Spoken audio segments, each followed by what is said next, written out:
Olá, boa noite.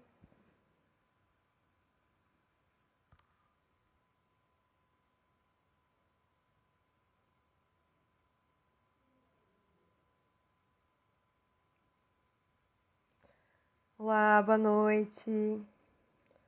Hoje vamos ter mais um PJ1 na pressão.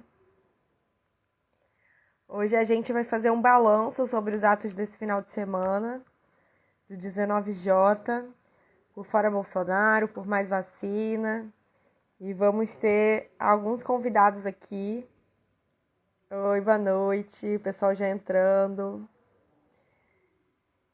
Já vou convidar aqui.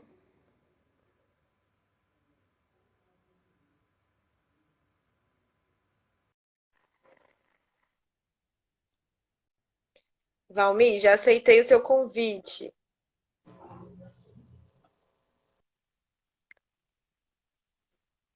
Oi, boa noite, tudo bom? Anne, está dizendo aqui que não é possível você participar. Dá uma olhada se você consegue me solicitar aqui, por favor.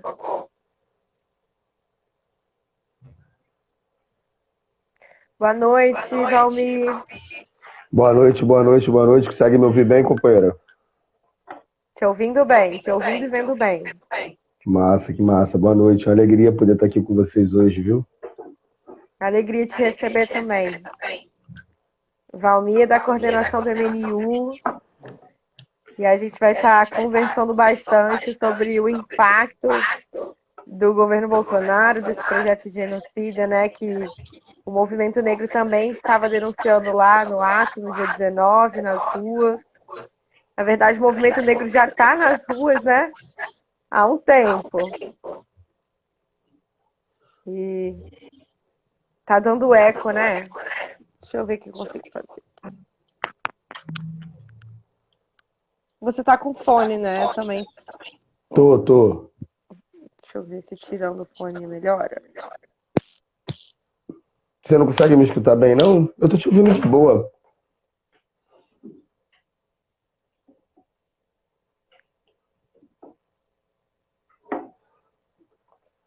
Estão me ouvindo bem agora? Deu uma piorada? Piorou. Acho que não deu muito certo sem fone, não. Vamos de fone mesmo, então. Acho que era o computador aberto mesmo, Thaís. Já tirei aqui o som do computador. Acho que tá melhor do eco, né?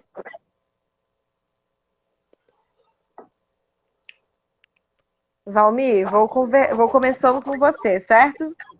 Beleza, Fala pra beleza. gente um pouquinho sobre isso também, sobre essa experiência do movimento negro que já está nas ruas há um tempo, né? Inclusive, a gente já tem aprendido com essas idas às ruas, essa tomada de dianteira da mobilização pela derrotada do Bolsonaro, na denúncia do genocídio em curso por esse governo. Inclusive, algo que já estava presente nos atos do movimento negro era, por exemplo, essa distribuição de PFF2, né, que a gente está vendo que os atos estão incorporando, porque a gente está indo às ruas, mas a gente não quer morrer, né? A gente quer continuar vivo. A gente está justamente pedindo para que a gente continue vivo. Fala um pouquinho dessa experiência que o movimento negro já acumula e traz para o conjunto dos movimentos sociais. Bom, muito boa noite. Agradeço demais o convite, Ana Priscila. Grande alegria poder compartilhar essa live com você. Me chamo Valmi Júnior, né? Sou militante do MNU, sou cria da favela da Kelso, no Complexo da Maré. Trago na minha história, né, as marcas e os aprendizados do coletivo Enegrecer, da Kizomba e tantos outros espaços onde a gente pôde construir a luta junto, né? E não vai sido diferente nesse último período, onde nós estamos não só sofrendo, né, a maior chacina, né, da história, como o genocídio que está em curso, né, há 500 anos aqui no Brasil, inicialmente com as comunidades indígenas, subsequentemente com toda a população negra escravizada no Brasil. Esse genocídio que é permanente que não nos permite nem ter espaço para ter luto. Que, como você bem falou, né, nós do movimento negro não saímos das ruas em nenhum momento lutando pelo direito à vida, lutando pelo fim da violência policial, o fim do genocídio que está posto contra a juventude negra, a ausência de garantias básicas de direito para que o nosso povo dentro da favela continue sobrevivendo. Então, o movimento negro nunca saiu da rua. Nós tivemos casos que, infelizmente, chocaram a nossa sociedade, pelo menos parte da sociedade foi chocada. Nós tivemos o assassinato da menina Kathleen, seu filho, recentemente, e não tivemos tempo de ter luto. Não tivemos tempo de ter luto, que 2 dias depois estava sendo assassinado um menino de 16 anos no Morro da Fé, aqui na Vila da Penha. Então, é uma dicotomia muito grande essa política de violência que está posta, essa necropolítica que se estrutura da bala e da ausência de comida dentro dos nossos pratos, né? O Movimento Negro Unificado ele participa hoje nacionalmente de diversas campanhas de combate à fome e à miséria nessa pandemia. A pandemia a gente sabe que prejudicou ainda mais a população negra. Hoje nós somos mais de 117 milhões de desempregados no país e com certeza 80% a 70% dessa população é preta. A gente sabe onde a população negra hoje está e o que ela sofre. Esse dia 19, ele nos permitiu soltar um grito da garganta, né? Que já vem acumulado desde esse dia 29, não, foi 19 agora, né? Mesmo, Então, mas dia 29 nós tivemos a possibilidade de podermos também estar nas ruas. Mas não tem como esquecer o ato contra a chacina do Jacarezinho, que foi feita no Jacaré. Não tem como esquecer o ato que foi feito repudiando toda essa violência policial que tirou a vida da jovem Kathleen. Não tem como nós abrir mão de fazermos um debate sobre as políticas genocidas que vêm sendo impostas, que vai desde da negação da ciência e da ausência de compra de vacinas, e o nosso povo está morrendo, são 500 mil mortos por uma doença que já tem cura. Então, assim, nosso povo foi para a rua com muito gás, com muita luta, inspirado naqueles que já estavam lutando. E uma outra coisa que também é importante salientar, né, Priscila, que nessa pandemia o povo preto não saiu da rua. A classe trabalhadora continuou trabalhando. Os serviços mais precarizados continuaram abertos. Os serviços públicos continuaram nos servindo mesmo diante da pandemia. Então, o nosso povo ele não saiu das ruas. Se você olha no período de 5 da manhã até as 9 da manhã, os transportes públicos da cidade do Rio de Janeiro eles estão lotados. A crise do BRT hoje que nós passamos, a exposição já está cotidiana para esse povo preto favelado que não tem, infelizmente, outra alternativa a não ser continuar lutando para sobreviver durante essa pandemia. Então, assim, esse ato dia 19, ele nos permitiu acompanhar pautas muito importantes nas ruas, né? Vimos manifestação em defesa do SUS, contra os cortes da educação, a galera do funcionalismo público, né, muito preocupado com essa reforma administrativa que vai tirar direitos da classe trabalhadora, que vai tirar direito dos servidores. A gente sabe dos riscos que nós corremos. Já não basta a todo o processo, né, da reforma trabalhista, do sucateamento das relações profissionais, a terceirização e a automatização da vida que vem sendo vista hoje com essas novas ferramentas de trabalho durante a pandemia. A gente vê que a reforma administrativa também é algo muito preocupante para todos nós, né? Assim, a falta de investimento no que é público e o interesse brutal do Bolsonaro em querer privatizar o país, né? A gente sabe que a política do Guedes é uma política de privatização, de desburocratizar para poder entregar o nosso patrimônio público nas mãos dos grandes empresários do grande capital. Então, assim, eu acho que esse movimento ele nos permite fazer uma dupla compreensão desse processo, né, sobre a garantia do direito à vida da população preta e favelada, que é a que mais sofre no Brasil, e os atentados à democracia que o governo Bolsonaro representa. É um atentado contra a vida, um atentado à democracia, e assim, uma coisa que me surpreendeu muito, né, foi ver gerações passadas no ato do dia 19. Fazia tempo que eu não via tanto velhinho reunido, militando, reivindicando o seu direito de democracia, aquela galera que faz aquele resgate histórico contra a ditadura militar, e eles sabem muito bem do terror que o Bolsonaro representa.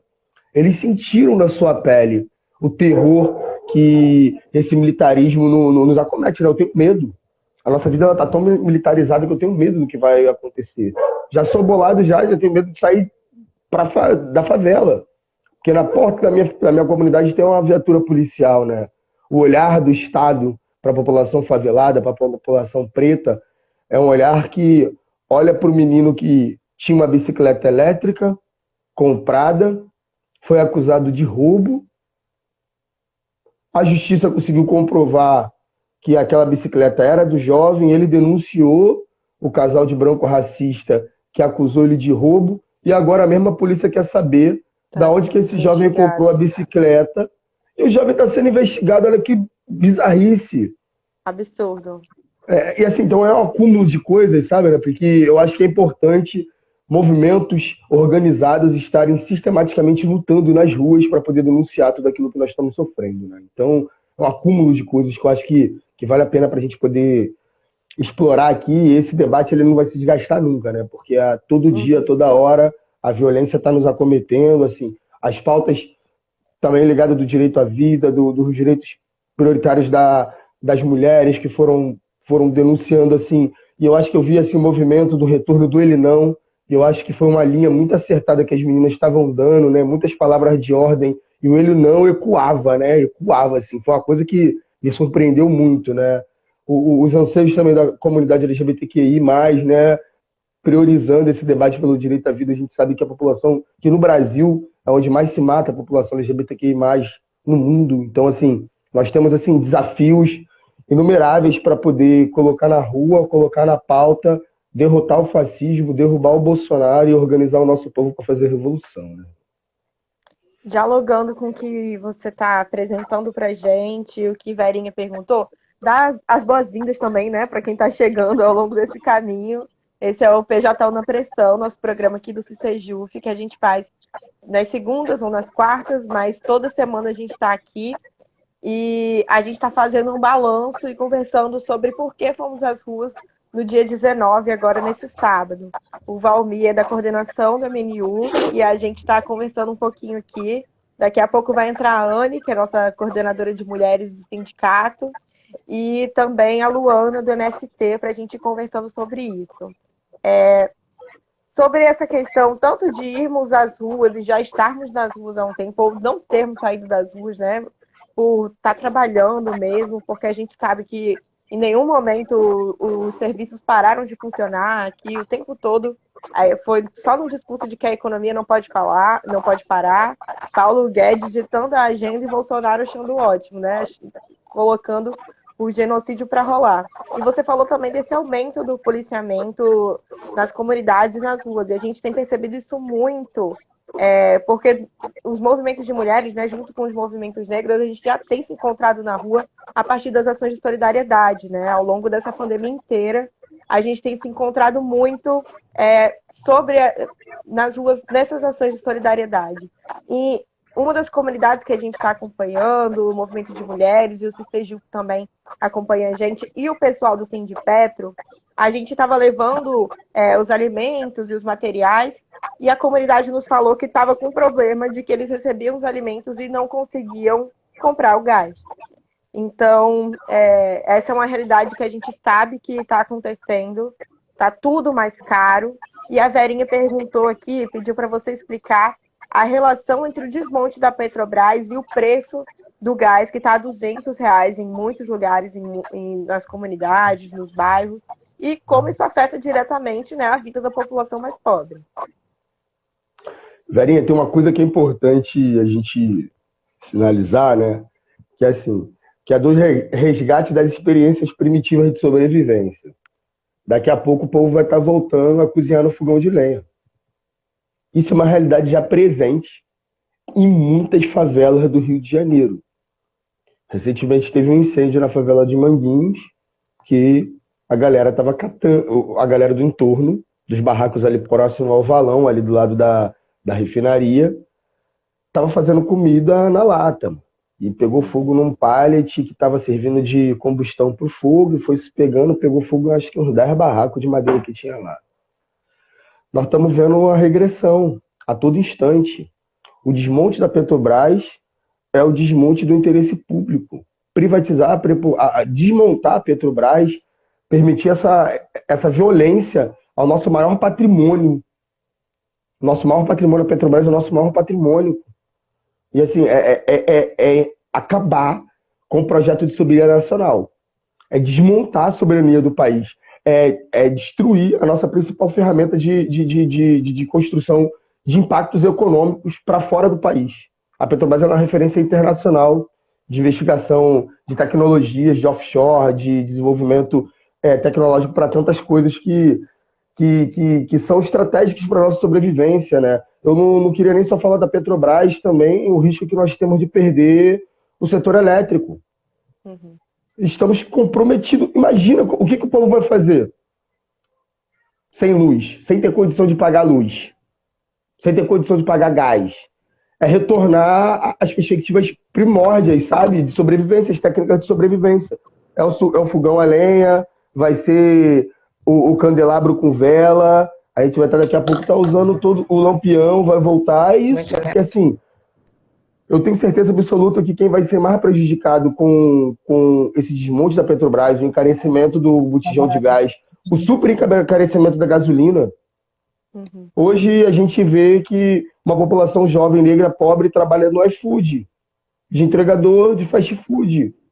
Está muito caro botar gasolina na moto. Daqui a pouco os moleques vão ter que voltar só para bicicleta, que isso daí distancia o trajeto deles, né? Vai trabalhar menos, vai ganhar menos, vai se lascar mais, vai trabalhar mais, pedalando. Então, assim, o interesse do desmonte da Petrobras, o interesse das privatizações é entregar a nossa soberania nacional para o capital privado internacional. Isso aí tá dado, assim. Verinha, trazendo também o aumento do preço dos alimentos, né? Que isso é evidente, assim, a gente vê dobrando de preço e toda vez que a gente vai no mercado, a gente é surpreendido com outra alta de preços. Alimentos, daqui a pouco vai a Luana entrar aqui também, mas alimentos que a gente sabe que são de origem bem duvidosa, né? E que a gente tem que pagar caro por isso para comer veneno, né? É uma situação complicada. Assim, nós temos que pensar nesse debate sobre a soberania alimentar, inclusive, que a população favelada, pobre, ela deixou de comer bem já há muito tempo. O índice de hipertensão é histórico da população negra.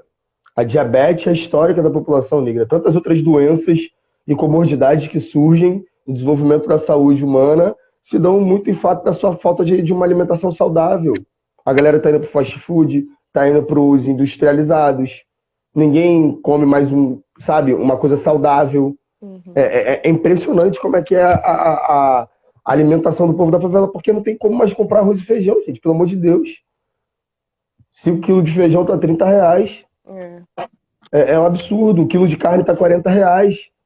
Acabou a carne na mesa do povo brasileiro. A carne nem existe mais. Acabou, assim, a galera tá aprendendo receita com ovo, entendeu? Aí um dia faz ovo cozido, no outro dia faz o ovo frito, no outro dia faz o ovo picadinho, tá que nem aquele desenho do Pica-Pau, que fazia uma sequência de pratos com coco, né? Ele isolado numa ilha. É isso. Nós estamos sem acesso à alimentação, não temos acesso a direito. A população favelada é a que mais sofre, a que mais sofreu nessa pandemia. É impressionante, assim, como que eu tive um número de amigos que ficaram desempregados nesse período. Só do meu time de futebol foram 7 jogadores que ficaram desempregados. Nós tivemos que fazer campanha de arrecadação de alimento para poder fortalecer a galera que não tinha o que comer. E assim, essas campanhas de solidariedade, né, que você trouxe mais cedo, né, foram aquilo que conseguiu interligar ainda os movimentos sociais com as comunidades periféricas e fazer com que se tenha um fio de esperança. Um fio de esperança, que o favelado não está sozinho. Tem pessoas como o CCJUF, tem a Marcha Mundial de Mulheres, tem o Coletivo Enegrecer, que estão na luta, na ordem do dia, preocupados e sintonizados com todas as demandas do nosso povo. É isso que Verinha está trazendo aqui. A gente morre ou de fome ou de bala ou de Covid, né? É genocídio mesmo. E aí você trouxe também a questão do desmonte da Eletrobras, que a gente vê aumentando, a gente falando tanto, a televisão, os meios de comunicação falando tanto de um avanço tecnológico, e a gente vê aí no horizonte a possibilidade de viver sem energia, né? Então, dá boa noite aqui para a Anne que entrou, a Luana está entrando também. E nessa... Anne, tá conseguindo ouvir a gente bem?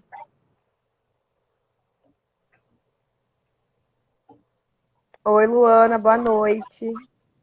Oi, boa noite, compas. Desculpa aí o atraso. Eu tava em trânsito. Aqui é na pressão, é assim mesmo. Olá, querida, tudo bem? Bem-vinda. Gente, a Eu Luana peço desculpas aí para minha entrada, que foi bem. tá Fala. dando uma travadinha, Anne.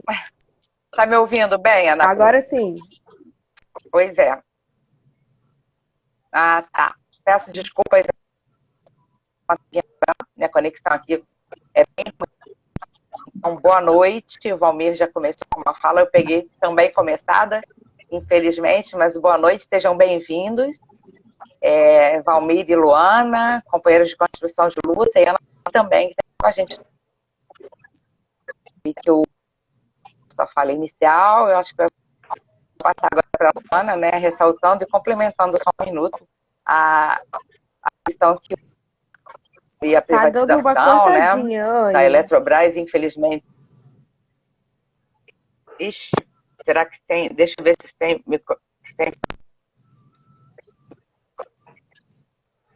Eu acho que é a internet. Vocês estão conseguindo ver e ouvir bem ou tá cortando também? Não, tá Para cortando mim para tá mim também. cortando bastante também. Tá cortando. Então, meus amores, vou deixar mais por Não, conta de ainda vocês, já não. que é a minha fala Se dá para né? ficar mais perto do roteador, talvez. Acho que dá uma ajudada. Internet mesmo. Vou ficar no chat acompanhando vocês. Ana Pri, conduz aí, por favor. Não tô conseguindo entender, Anne. Mas enquanto você dá esse jeitinho aí mais perto do roteador, pra gente ver se consegue conversar com você também, vou já conversar com a Luana, aproveitar que ela entrou aqui. E quando você entrou, a gente estava falando justamente dos retrocessos, da alta dos alimentos, da alta do gás. E a gente sabe, e sobre soberania alimentar, né? E com quem a gente mais aprende sobre soberania alimentar é com certeza com o MST, a Luana é nossa companheira do MST. E a gente estava falando que, inclusive, a gente paga caro para comer veneno, né? Mas é a partir dessas ações de solidariedade que os movimentos sociais têm feito, que a gente sabe que o MST também tem feito, a Marmita Solidária, que a gente tem conseguido manter essa ponte com as comunidades, as periferias, e também ter essa conversa, né, sobre a importância dos alimentos na nossa mesa e por que eles são tratados como mercadoria. Fala um pouquinho sobre essa experiência de vocês, tanto nas ações de solidariedade como sobre esse debate da soberania alimentar. Bom, boa noite mais uma vez, compas, né? Agradecer aí pela oportunidade de estar aqui. Bom, assim, desde o início da pandemia, né, o MST tira como tarefa prioritária a solidariedade, né? Entendendo a solidariedade como uma solidariedade de classe, como uma solidariedade que você reparte aquilo que você tem. E não essa solidariedade SA aí que foi sendo construída aí pelos grandes meios de comunicação, principalmente, né? Então a gente vai se debruçar muito, assim. E para nós é muito importante, né, fazer essa solidariedade, porque fazer a solidariedade é como a gente também prestar contas para a sociedade da nossa luta. A gente faz uma luta gigante pelo acesso à terra. O Brasil é um país, né, que tem alta concentração de terras, que tem muitos latifúndios. A gente briga, né, com o Estado e com esses grandes latifúndios para o acesso à terra. E quando a gente acessa a terra, a nossa prioridade é a produção de alimentos. É a produção de alimentos diversos, a produção de alimentos saudáveis, de alimentos com qualidade. Então, fazer a solidariedade nesse momento, né, assim, com tanta ênfase como a gente tem feito aí desde o início da pandemia, é, de certa forma, trazer para o conjunto da sociedade aquilo que é o fruto da nossa luta. A pessoa, quando come o nosso alimento, ela não está comendo só o nosso alimento. Ela está comendo um alimento imbuído de luta, imbuído de uma história, né, de muitos aí que ficaram para trás, de muitos que foram tombados nessa luta e de muita resistência, que a gente sabe que a luta não é fácil. Então, o nosso alimento, ele vem carregado desses significados, dessas simbologias, né, e poder, nesse momento, a gente sabe, né, a situação da fome, como é que tá, a gente sabe a situação, né, o preço dos alimentos. Hoje você vai no mercado, você com R$50 você não compra praticamente nada no mercado, né, assim, tá tudo muito caro. Então, poder ofertar nesse momento, né, para as pessoas que... A gente sabe que a gente não vai resolver o problema, né, porque se tivesse uma política pública, né, de combate à fome eficaz, a gente conseguiria resolver, porque a gente produz alimento que daria para saciar, né, todo o conjunto aí da classe trabalhadora que passa fome, mas essa é a nossa contribuição, né? A gente não resolve o problema, mas minimamente, né, a gente diminui aí essa fome nas periferias aí tão próximas, nas cidades do interior, né, que estão próximas dos nossos assentamentos, e é muito importante para nós poder estar entregando esse alimento que é fruto dessa luta e dessa conquista do Movimento Sem Terra. Pois é, né? E não é à toa que a nossa pauta nas ruas tem sido vacina no braço e comida no prato, porque a fome, essa agenda volta, infelizmente, não é uma agenda que a gente não queria encontrar nunca mais, e ela volta para o centro do nosso debate, da nossa conjuntura e da realidade do nosso país. A Anne bem lembrou, inclusive, que nós do Sejuf somos parceiros da Marmita Solidária, né, e de várias outras ações de solidariedade que o Movimento Negro também tem feito, do Zé Sem Fome, e outros que o Movimento de Mulheres também tem feito. Enfim, porque é através dessa solidariedade que a gente consegue manter o diálogo com o povo, né, e conversar sobre as nossas pautas, por que elas são tão latentes. Eu tô triste que a Anne tá travada, porque eu queria muito que a gente conversasse agora, que a gente está falando de retrocessos e por que fomos às ruas no dia 19, e um dos motivos que tem nos levado à rua também é lutar para que não seja aprovada a reforma administrativa, né, que a gente sabe que é uma reforma que o objetivo é acabar com o serviço público, e se a situação no país está ruim, a gente sabe que entrou um ecozinho, não sei se alguém está com o computador com o som ligado, não sei se a Anne tentou conectar também. Na pressão, né, Anne? Enfim, a gente sabe que se está ruim agora, se não fosse serviço público, ia estar muito pior, né?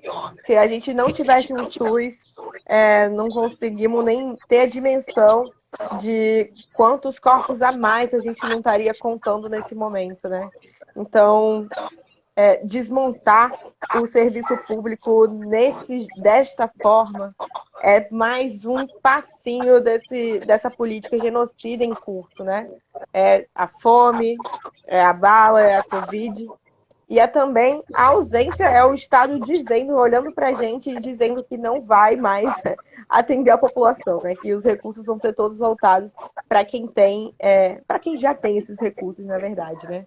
Aí eu queria que a gente dialogasse um pouquinho sobre essa pauta e sobre essa necessidade de irmos às ruas, mesmo nessa situação tão difícil de pandemia, mesmo nos colocando em risco, porque já estamos em risco, né? Mesmo sem ir aos atos, a vida tem sido um risco, a vida nas comunidades tem sido um risco, a vida no trabalho tem sido um risco, e para coroar ainda esse desmonte de serviços públicos. Então eu queria que vocês trouxessem um pouquinho essa perspectiva, tanto da população negra que acessa esses serviços, que é esse olhar que o Valmir traz, como tem sido a importância desses serviços públicos na área rural, que a gente sabe que já tem tão pouco Estado, né?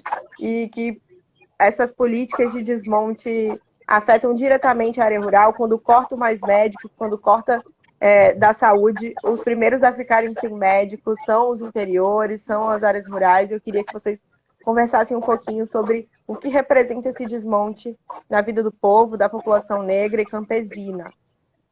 A gente pode começar com o Valmir. Eu já ia falar, começa com a Anne aí. Que então ela a chegou, gente pode. A Anne não está conseguindo. Ah, não, desculpa. Pode começar, Luana, fica à vontade. A Luana. Sinta-se em casa. Não, posso começar.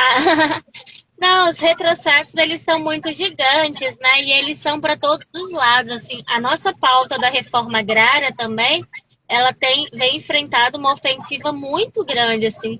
A gente pode dizer que desde o golpe, né, contra a presidenta Dilma em 2016, a gente tem um governo brasileiro, né, trabalhando para o fim da reforma agrária, trabalhando por um processo, né, de contra-reforma agrária. Então, assim, os retrocessos são gigantes, né? Desde de construção de leis aí que visam a privatização, que a gente vai chamar da privatização da reforma agrária, até processos de intensa criminalização, né? A gente tem aí que vira e mexe e volta para a pauta, por exemplo, a lei antiterrorismo, e que tem um pedido de inclusão, né, que botando inclusive, né, o MST, o MTST, né, como movimentos terroristas. Então, tem essa pauta no Congresso, né, da inclusão de movimentos sociais como movimentos terroristas, a própria legalização da arma, né, e nos projetos aí de lei de legalização da arma,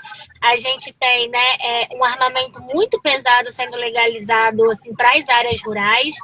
A gente tem um dos filhos do Bolsonaro, né, também com um projeto, uma emenda constitucional para você mudar a ideia da função social que está na Constituição, né? A gente se baseia, quando a gente faz a ocupação de terra, a gente se baseia na Constituição Federal, né, que tem lá um artigo que vai tratar da função social da terra, e você tem hoje, né, os filhos do Bolsonaro querendo mudar. Então, assim, é uma lógica de que a defesa da propriedade privada, ela está acima de tudo e de todos. Né? Pode matar, pode fazer o que quiser, porque o mais importante é a defesa da propriedade privada. Então, a gente tem, assim, retrocessos para todos os lados. Assim, a gente vem enfrentando nos nossos assentamentos antigos nossos, já conquistados, que vem, por exemplo, com essa justiça brasileira que a gente tem, né, que a gente sabe que é uma justiça elitista, né? Vocês que estão aí no CISEJUF devem saber muito bem, até melhor do que nós, né? Quem é esse corpo aí da justiça brasileira. E a gente vê, por exemplo, assim, magistrados, juízes, desembargadores com muita vontade para processos de despejo, né? A gente tem, inclusive, uma campanha hoje, durante a pandemia, que é a campanha Despejo Zero, junto com várias outras organizações, né? E a quantidade de despejo que se promoveu, né, durante a pandemia não é brincadeira. E a gente tem isso também em nossas áreas. Ano passado, por exemplo, a gente teve a Força Nacional dentro de um assentamento nosso na Bahia. Então, assim, o Bolsonaro levou a sua segurança, né, sua Força Nacional para dentro de um assentamento nosso, para intimidar o nosso povo, intimidar os nossos militantes, né, dentro de um assentamento na Bahia. A gente vive aqui no Rio de Janeiro também um processo, né, que um juiz do TJ daqui do Rio de Janeiro, de um assentamento já consolidado, e o juiz simplesmente pede a anulação do assentamento e a devolução da propriedade para o antigo fazendeiro. Então, assim, são retrocessos gigantes e a gente precisa se organizar. A gente sabe, nós que estamos no campo, de certa forma, a gente pode até dizer que a gente é um pouco privilegiado nessa pandemia. Primeiro, né, o nosso isolamento social ele já se dá pela dinâmica da vida, né, e a gente pode fazer o isolamento social muito mais tranquilo, né, de quem está na cidade, porque as nossas casas são afastadas, porque a gente trabalha ao ar livre, né, porque a nossa dinâmica familiar, né, proporciona esse contato mais com outras pessoas, né, e a gente produz alimento, né. Por mais que a gente passe por diversas dificuldades que tem nos nossos assentamentos, assim, uma coisa que a gente não vai passar é fome. Porque sempre vai ter uma mandioca, uma batata doce, sempre vai ter alguma coisa para nos alimentar. Então, assim, a gente, de certa forma, tem esse privilégio nos nossos assentamentos, né?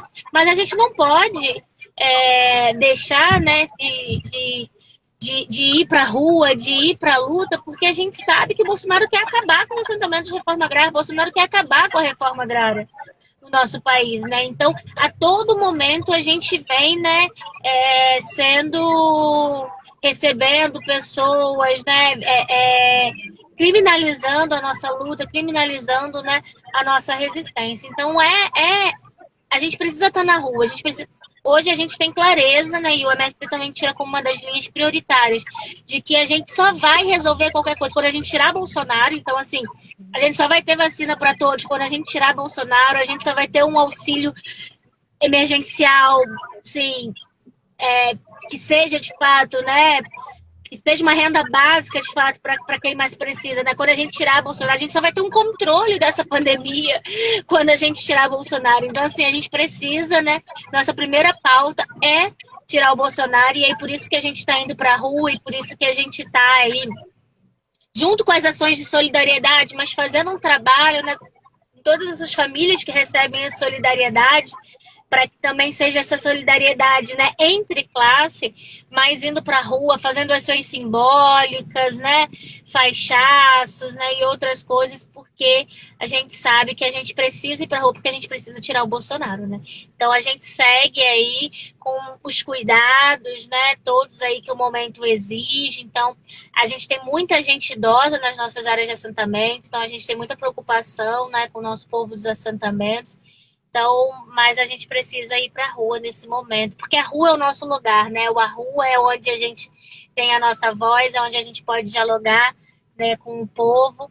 Então, a gente precisa estar nesse espaço aí, entregando os nossos alimentos e fazendo luta e gritando bem alto para Bolsonaro. Com certeza. Valmi, você está ouvindo a gente? Aqui parece que você também deu uma travada.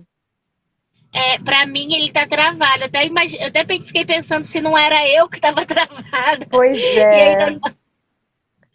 Mas eu tô vendo eu e você se mexendo, e os dois estão travados. Eu também, mas eles dois estão travados, né? Que eu ia perguntar justamente no sentido que a Eunice perguntou aqui, né? Por que a população não tem acesso a essas questões e tudo mais, não tem acesso à verdade sobre a reforma administrativa, sobre a reforma agrária e sobre as nossas pautas, né? Então, como é que nós, no Sindicato do Serviço Público, podemos colaborar com a população no enfrentamento do desmonte do Estado Social e dos serviços públicos, né? Que é a pergunta que a Eunice, nossa presidenta, trouxe aqui.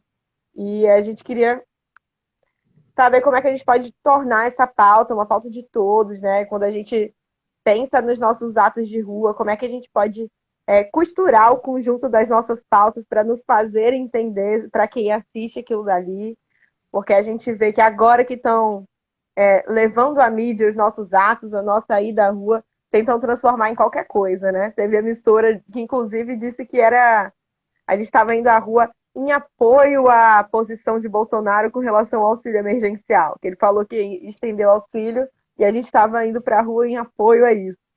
Então, tentam distorcer a nossa ida às ruas, e aí como é que a gente consegue trabalhar em conjunto para apresentar as nossas pautas para a população, apresentar o debate da soberania alimentar, apresentar o debate e a nossa luta contra o desmonte do Estado e dos serviços públicos, e essa necessidade que a gente tem de vacinação, né? De denunciar essa política genocida. O Valmir disse que a internet caiu. Deixa eu ver o que eu consigo fazer aqui, Valmir.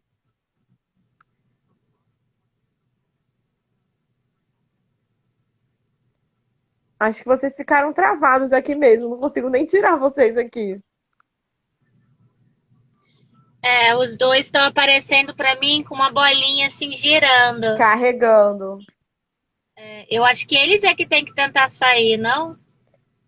Eu acho que sim. Talvez fechar o aplicativo e voltar. Consegue, Júnior?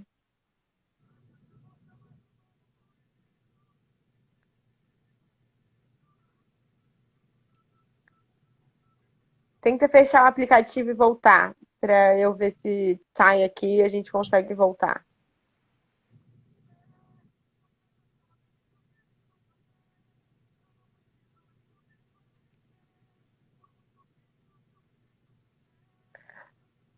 Mas vai com você, Luana.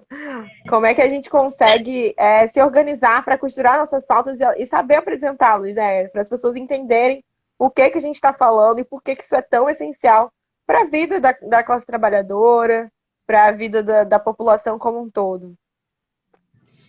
Eu acho que o momento, esse momento agora, mais do que nunca, ele exige de nós a unidade. Né? Então, assim, a esquerda, com todas as diferenças que tem, né? e eu diria para além da esquerda, esse campo aí mais progressista, a gente precisa construir essa unidade, né? Se vai ser uma unidade mais tática para pautar o conjunto das lutas, se vai ser uma unidade mais estratégica, né? Eu acho que isso a gente vai construindo, né, ao longo desse processo. Mas a unidade, ela é fundamental. A gente precisa construir, né, e que se fala muito agora das narrativas, a gente precisa construir uma narrativa com que a população em geral, né, ela perceba, né, que a nossa fala, a nossa pauta, são coisas que atingem o concreto da vida, né? Olhando para nós, né, dos movimentos do campo. Fazer reforma agrária, a reforma agrária é uma pauta de todos. Fazer reforma agrária, ela não só melhora a vida no campo, mas ela melhora também a vida na cidade. A reforma agrária, ela não é uma pauta só de quem está no campo, assim como a reforma administrativa não pode ser uma pauta só de quem está no serviço público, né? Assim como a reforma da Previdência não pode ser uma pauta só de quem tem carteira assinada, né? Essas pautas todas, elas atingem o cotidiano de toda a nossa vida. E aí eu acho que a gente tem esse desafio, né? Como é que a gente vai transformando, né, a nossa pauta, como é que a gente vai denunciando isso que Bolsonaro está fazendo, assim, o preço dos alimentos, o preço do combustível, né? Como é que a gente traz, né, que o preço do combustível, que a gente sabe que afeta todo mundo, né? Como é que isso aumenta o preço dos alimentos, como é que isso piora as condições de vida da população em geral, porque isso vai aumentar o preço das passagens de ônibus, isso vai aumentar o preço de quase tudo que a gente tem, né? Quando você aumenta o preço dos combustíveis. Então, como é que a gente vai transformando, vai construindo esse diálogo com a população que a gente sabe que está numa situação mais vulnerável, né? Que está aí passando fome, né? Que não sabe o que vai comer amanhã, não sabe onde é que vai morar amanhã, né? Se a gente vai no centro do Rio de Janeiro, a gente vê como é que aumentou, né, a quantidade de população em situação de rua, como é que vem aumentando no último período, assim, é assustador, né? Então, assim, como é que a gente transforma essa nossa pauta, assim, num discurso que possa ser entendido no cotidiano, que possa ser discutido no cotidiano, né, das pessoas. Eu acho que esse é o grande desafio nosso, né? E é perceber, assim, hoje não pode ter mais isso, né? O movimento do campo vai discutir as pautas do campo só, né? O movimento do sindicato vai discutir as pautas corporativas do sindicato, né? O movimento de luta por moradia vai discutir a pauta da luta por moradia. Não tem, assim, o momento não dá mais para isso, né? A gente entender que todas as pautas, elas fazem parte, né, de uma construção, que elas fazem parte, né, do que a gente almeja, de um processo de transformação social, e uma coisa não vai andar sem a outra. A gente sabe que a reforma agrária, ela não vai andar, por mais que a gente pressione, né, se tivessem aí outros governos, mas a gente sabe que um processo de reforma agrária efetivo, ele caminha junto com um processo de transformação de toda a sociedade. Né? Não dá para ver só uma coisa. Então, assim, a gente precisa cada vez mais, né, organizar as pautas, articular essas pautas, entender, né, que a discussão do emprego, do acesso ao emprego, do acesso à moradia, do acesso ao alimento, né, do ir e vir das pessoas, né, todas essas coisas que estão aí no dia a dia, elas são pautas, né, que a população que está mais em situação vulnerável está sentindo, está pesando, as pessoas não têm mais dinheiro para comer, as pessoas não têm mais dinheiro para morar, não têm mais dinheiro para se vestir. Então, a gente precisa, né, transformar esse nosso discurso num discurso que seja entendido e que possa ser dialogado com essa população toda. Assim, eu acho que esse é o grande desafio, assim, é construir essa unidade e aí ajustando essa unidade, né, conforme o processo e transformar essas nossas grandes pautas, né, num discurso, numa narrativa que seja dialogável, de fato, com a maioria da população. E aqui a gente tem representado um pouquinho do que foi essa unidade nas ruas, né, no dia 19, que tem os trabalhadores rurais, os trabalhadores do serviço público, o movimento de mulheres, o movimento negro. A gente sabe, e a gente via essa diversidade nas ruas, né? E é assim que a gente vai chegando mais perto da população, né? Porque a população somos nós, né? Nós somos o povo também. Então, é importante a gente conseguir traduzir isso no nosso discurso, na nossa comunicação alternativa, ou que é diferente dessa hegemônica, né? Uma alternativa a essa a comunicação hegemônica, a comunicação das grandes corporações. E a gente está indo às ruas justamente para defender que a vida vale mais do que o lucro, né? Que o lucro dessas pessoas que defendem a propriedade privada acima de tudo, a crescente dos seus recursos, não pode valer mais do que a vida da população, não pode valer mais do que quem morre de bala nas periferias, quem morre de Covid pelo Brasil inteiro, quem morre de fome. Então, é para isso que a gente está indo e é por isso que a gente se soma a esse chamado dos trabalhadores para as ruas. E é por isso que a gente também convida todos os servidores do serviço público, da nossa categoria, do Judiciário, das Justiças Federais aqui do Rio de Janeiro, para se somar a esses movimentos nas ruas com toda a segurança, mantendo o distanciamento quando a gente estiver na rua, de PFF2, com álcool e gel na mão, né? Porque a gente precisa garantir também que a gente vai e que a gente volta, que a gente segue vivo para poder continuar lutando. Já está chegando o nosso horário, estou triste que a gente não vai conseguir se despedir da Anne e do Valmir como a gente gostaria, mas a gente vai se despedir de você, Luana. Dá suas últimas palavrinhas, seu tchau. Não, acho que mais uma vez, Ana, assim, agradecer, né? Eu acho que é muito importante esses espaços de diálogo, né? E aí, nesse modo virtual agora que a gente vem construindo, né? Então, acho que agradecer é isso, assim, a gente faz parte lá, né? Eu, a Anne, estamos lá na operativa da Frente Brasil Popular, estamos lá nesse desafio de construir a frente, né? Fora Bolsonaro, aqui no estado do Rio de Janeiro. Então, acho que estamos no caminho certo, né? Estamos defendendo a vida. Eu acho que a gente tem que se contrapor a todo momento a essa política genocida do Bolsonaro. Assim, a nossa defesa é a defesa da vida, é a defesa do SUS, é a defesa da vacinação para todo mundo. Acho que a gente tem que combater, né? Porque o negacionismo ainda é muito grande, assim, e as fake news influenciam as pessoas, né? De uma forma, assim, que depois é muito difícil reverter o discurso. Então, eu acho que a gente tem que sempre trazer, né, que a gente está do lado certo aí da história, estamos caminhando, né, estamos aí, vamos para a rua de novo, agora possivelmente vai ter as plenárias de avaliação dessa última manifestação, que foi muito bonita aqui no Rio de Janeiro, né, foi maior, trouxe as nossas caras. Eu acho que essas duas manifestações, né, essa retomada aí das ruas, eu acho que elas são muito simbólicas, porque elas trazem, né, a nossa diversidade, ela traz as nossas simbologias, ela traz a nossa alegria, né, da celebração da vida também, né? Se a gente for olhar aí o que são as manifestações do Bolsonaro, né? Então, eu acho que tende a crescer esse processo, eu acho que mais pessoas vão vendo, né? Também conforme vai andando a vacinação, mais gente vai sendo vacinada.